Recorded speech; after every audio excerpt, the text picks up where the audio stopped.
Chapter 83. He hated how damn quiet it was. An explosion had nearly torn holes in his eardrums moments earlier, sending dust and debris cascading down on top of the countless plastic corpses which lay on the floor haphazardly. Now, there was nothing but this stifling silence. The retired Commodore lit a cigarette with a hand that shook almost imperceptibly. "Why so nervous?" Her voice exploded, echoing, attacking from every wall and angle in this deathly silent bar. The instant Sully saw her, he jumped, dropped his smoke, and sent hot ash sparks all over the counter. He mumbled curses as he patted out the fire hazard, nearly knocking over a bottle of extremely rare and expensive bourbon in the process. Deceit peered out at him through D3's eyes and regarded the old fart. Harmless. "You look like you've been waiting for the jury to deliberate," D3 bellowed.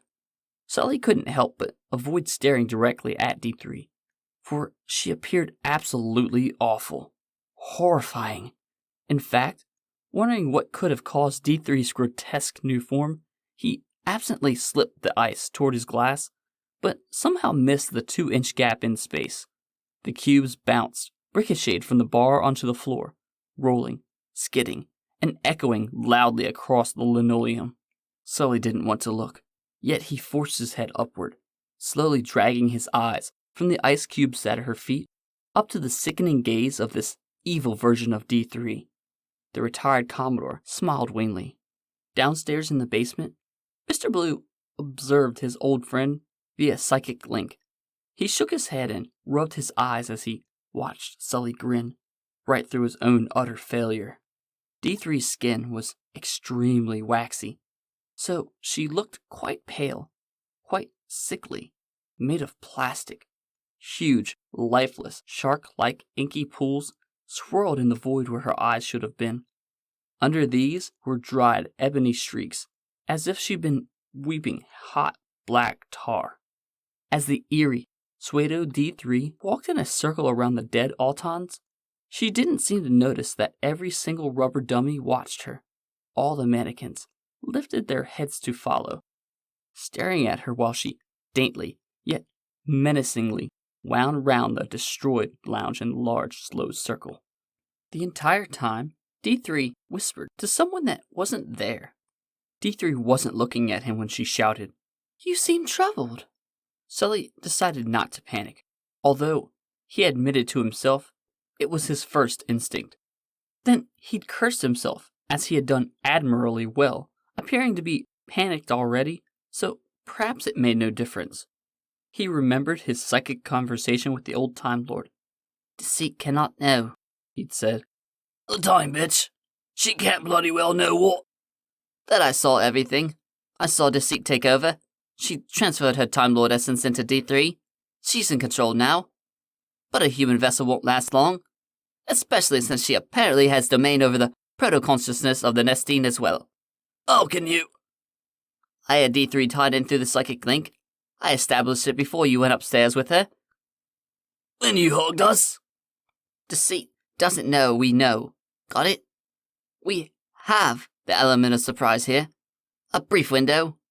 We need to use it to our advantage. We may not get another opportunity like this." "Understood. Quite. Now, what should I do when she, comes back?" "D3 won't be D3 anymore.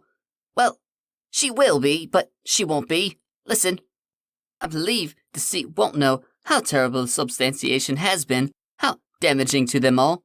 Despite her vanity, she'll be unaware of her appearance, so don't mention it." "Gotcha." "I'm serious. Don't mention her looks.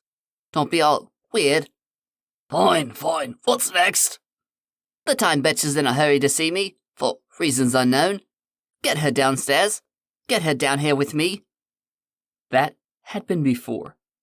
Now, downstairs, Mr. Blue was waiting for the pair of them.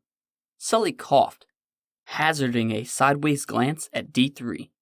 "Come downstairs, love. Got something we need to show you." Like a replay, D3 reversed every one of her steps, whispering maniacally and indecipherably as she rapidly walked backward around the same circle, ending at the staircase in which the exact location she had started. Sully's mouth slackened a bit.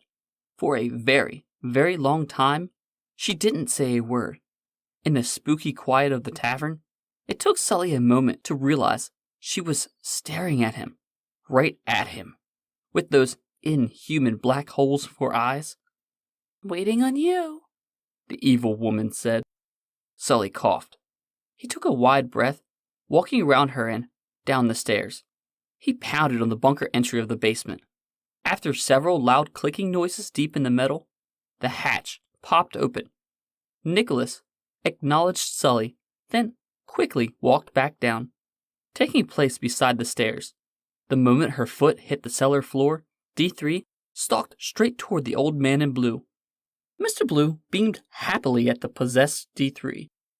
"Ah, deceit! Once again, we meet at last." The renegade time lady dove at him, grabbing.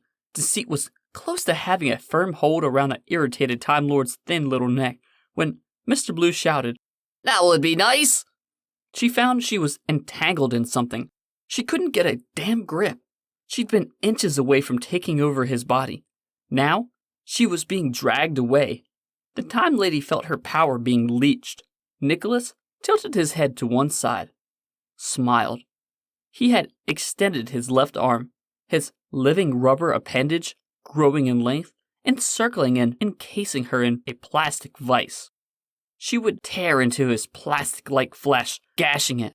But Nicholas could heal the damage at will. He could restore the damage almost instantly.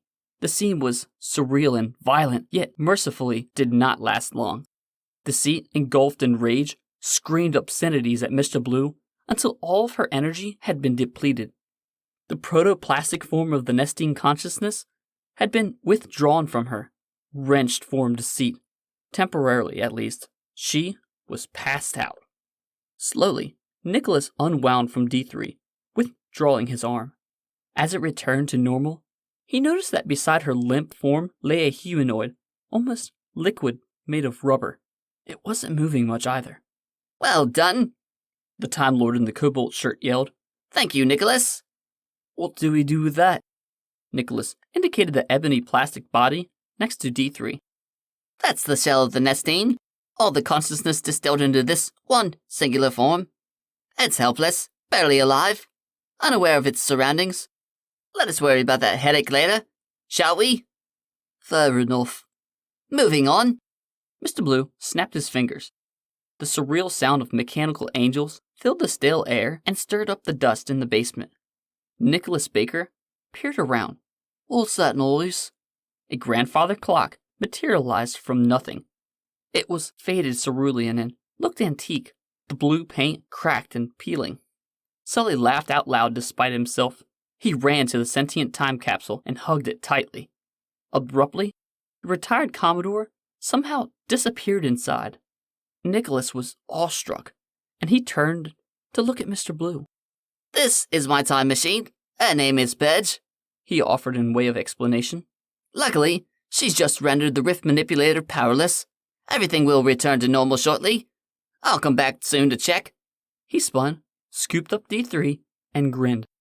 "If you'll excuse me, I need to make sure this particular nuclear warhead doesn't detonate." The stranger in blue vanished into the old clock. Then, the old blue clock vanished as well.